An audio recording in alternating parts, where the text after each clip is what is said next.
50 টাকা করে বেচা লাগবে না আমাকে, এসব নষ্টই করে এলাম।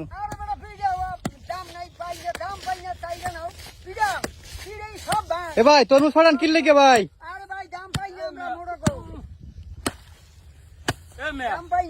ভাঙুন করবো কি, একটা তরমুজের দাম পাই না। এই আর একটা তরমুজ, এই আর একটা তরমুজ 50 টাকা করে আমরা বেশি কয় টাকা করে 50 টাকা করে এই নিয়ে অসাধু ব্যবসায়ী 300 400 500 টাকা করে বেচে নাকি 700 800 বেচে, আর আমরা বেশি উঠে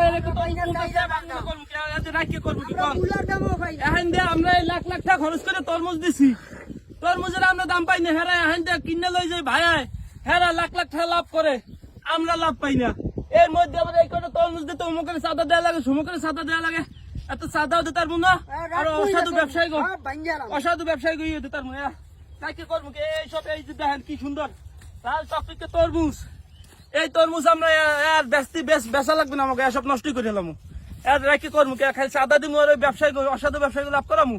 আমরা গরিব মানুষ, আমরা ধার দেনা করে এই পরে তরমুজ লাগাইছি, আমরা টাকা পাই না, সব লাভ হেরা করে লই যায়, তাহলে আমাকে বেশি লাভটা কি, আমাকে বেচা লাগবে না।